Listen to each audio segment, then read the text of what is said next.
Hi, I'm Gary, and this is EV Musings, a podcast about renewables, electric vehicles, and things that are interesting to electric vehicle owners. On the show today, we'll be looking at charging while you shop from a pro point of view. You're already there, so why not? I mean, you go to the supermarket on a regular basis, and if you're like me, you have to drive there. If you're in the middle of London, probably less so. So while you're there, why not, instead of parking and having the car do nothing, just hook onto a charger and pump some electrons into the car while you're doing nothing. It's the old adage of, I don't stop to charge, I charge where I stop. The EV Musings podcast is sponsored by ZapMap, the go-to app for EV drivers, helping you find and pay for public charging with confidence. Now, our main topic of discussion today is supermarket charging. Supermarkets have been selling petrol to the public for many years. They tend to use own brand outlets rather than invite companies like Shell, BP, Esso, or Texaco on site. And as a generalization, they sell petrol at a price which tends to be lower than the average high street price. For example, at the time of writing, Shell in my local area is selling petrol at 133.9 pence per litre. My local Morrison's is selling at 128.9, a saving of 4 pence a litre, or 18 pence a gallon. At the next town over, Shell are priced at 137.9 a litre, with the nearest Morrison selling at 128.7, a difference of over 9 pence a litre, or 41 pence a gallon. It's generally thought that supermarkets do this as a loss leader by selling petrol at below cost. But in a recent interview I did with Sainsbury's, they assure me they don't sell it at a loss. Now, this means they're using various pricing strategies to reduce the price per gallon to the absolute lowest it can be and still make a profit per litre, even if that's a penny or even a halfpenny a litre. The idea is to bring you into the store where you'll buy more stuff. So on the face of it, charging your car at a supermarket is something that should be quite normal. After all, as I've just said, we've been filling our cars with petrol at supermarkets for many, many years. Why would charging be different? It's quite surprising to learn, therefore, that supermarket charging as a concept wasn't something that was embraced by the industry in a big way until relatively recently, but it has actually been around in smaller versions for a long time. Way back in time, GeniePoint struck a deal with Morrison's to add a single 50 kilowatt charger at most of their stores. I spoke with Dee Humphries, who was at the time the CEO of GeniePoint, about this in one of my earlier roundtable episodes. Number 141, I had her, Tom Hurst from Fastned, and James McKeamy, who was with Potpoint at the time, to talk about their respective companies. And one of the things that came out of that discussion was that a single low-power charger at a supermarket probably wasn't going to be the sort of thing that would be the long-term solution. You couple that with poor hardware choice and a high charging cost at GeniePoint, and it's no surprise that these were very poorly received and, I would imagine, had very low utilisation. And we'll come back to Morrison's a little later on. Next up with Tesco, who employed Pod, formerly Potpoint, to install a couple of chargers in each of their larger stores. They were free to charge to start with, but after the Russian invasion of Ukraine, the rising fuel prices meant they added a tariff to chargers at their sites. Now, this had the dual effect of decreasing utilisation, but also freeing up chargers for people with a genuine need, rather than people who found it cheaper to leave their car on a Tesco pod charging overnight to charge for free, rather than using their home electricity, which would cost them something. Then, in a move which surprised a lot of people, supermarket chain Sainsbury's made a big play in the supermarket charging field by installing a lot of high-power Chem-power chargers at a large number of their stores in a rather short time. At the time of writing, they've gone from 0 to 81 hubs at their stores, providing fast, reliable charging at a cost that's high, but not as high as many others in the market. In fact, the head of Sainsbury's Smart Charge, Patrick Dunn, told me that when they surveyed customers, price did not come out as the highest priority, but it was down around 2 or 3. Now, not to be outdone in the supermarket charging stakes, Lidl got into the game. They had 7 kilowatt chargers at a number of their stores, usually branded as Potpoint, but they then created their own charge point operator and installed usually a single 50 kilowatt, 3-headed charger capable of CCS, CHAdeMO, and AC charging in one place. They now have hundreds across the country, with a large number of them within the M25. There are also chargers at pretty much every major supermarket brand, although not at all stores. Asda have them, Waitrose have them, Marks & Spencer have them, different CPOs, different prices, different charge speed, and we'll cover charge speed in a moment. Now, I want to loop back to Morrison's for a second or two. I mentioned that GeniePoint worked with Morrison's and installed a single 50 kilowatt unit at almost every suitable store. Well, a couple of years back, MFG Motor Fuel Group and Morrison's came to an agreement where Motor Fuel Group purchased 337 of the Morrison's petrol forecourts and 40 associated sites and will be using them for ultra-rapid EV charging development. What this meant was that GeniePoint were out, generally speaking, and MFG were in.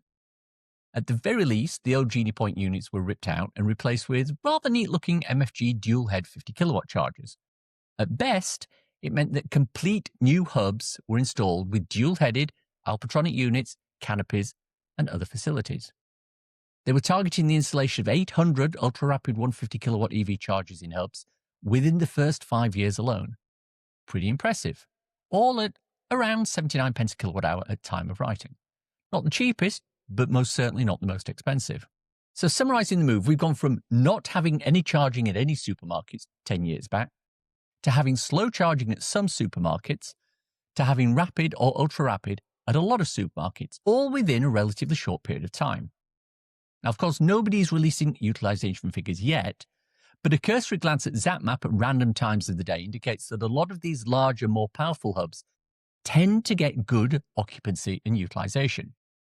For example, I checked a random sample of smart charge sites in London, and it wasn't unusual to find over half the units in use, and in some cases, only 2 out of 7 units available for use, with the rest being occupied. Now, this is obviously great news for companies like Sainsbury's. And if you want to hear more about the Sainsbury's story, I did a complete episode with Patrick Dunn from Smart Charge, episode 227, link in the show notes.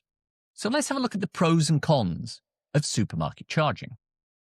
Well, from a pro point of view, you're already there, so why not? I mean, you go to the supermarket on a regular basis, and if you're like me, you have to drive there. If you're in the middle of London, probably less so. So while you're there, why not, instead of parking and having the car do nothing, just hook onto a charger and pump some electrons into the car while you're doing nothing? It's the old adage of, I don't stop to charge, I charge where I stop. Now, the next thing to look at from a pro point of view is loyalty cards. Supermarkets were always good at allowing you to use your club cards and loyalty cards when buying petrol. It's a great way of rewarding you for doing something you'd need to do anyway. Now, Sainsbury's have done this with their Smart Charge offering, where you can earn Nectar points. And at the time of writing, it's 1 point per £1 of charging. Now, as they've got those nice, fast, ultra-rapid Kempower chargers, if you're doing the big shop, you might be able to put £40 or £50 worth of energy into your car while there. That's 40 or 50 Nectar points. Not nothing, but nothing to be sneezed at. Supermarket charging can actually be cheap. One little known fact with supermarket charging, especially if it's 7 kilowatt rather than the high-powered stuff that companies like Smart Charge provide, is it can actually be quite cheap to use the charging facilities. At a local Aldi near my parents, formerly Potpoint, are providing 7 kilowatt charging at 25 pence a kilowatt hour.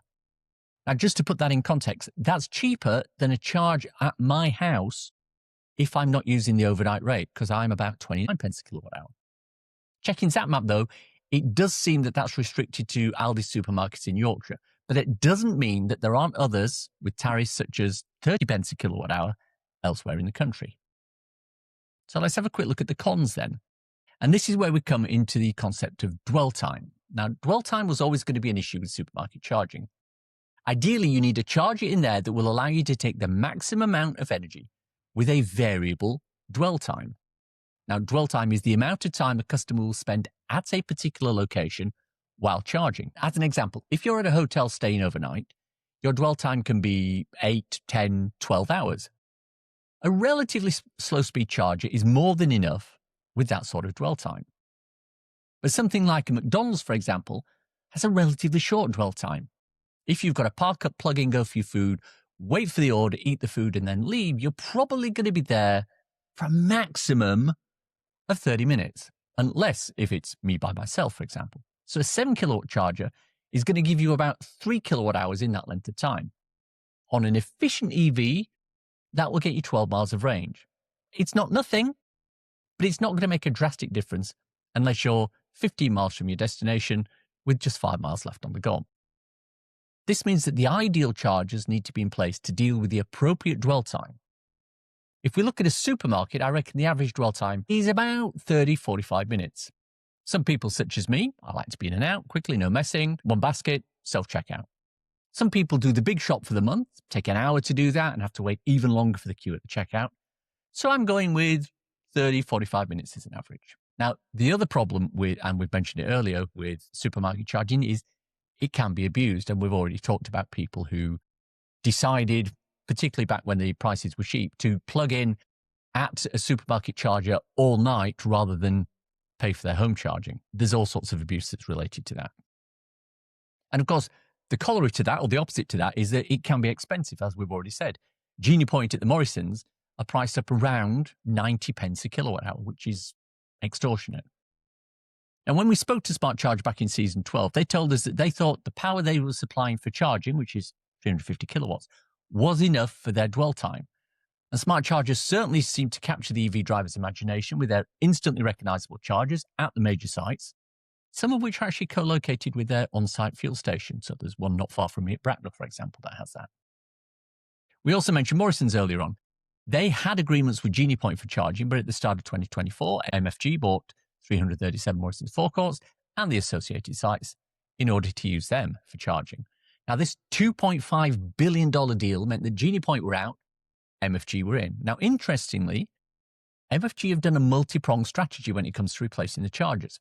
In places where the grid power was low, they've removed the old, ugly, nasty, three-headed, ugly GeniePoint chargers and replaced them with some similar low-power, fairly slimline MFG 50 kilowatt units.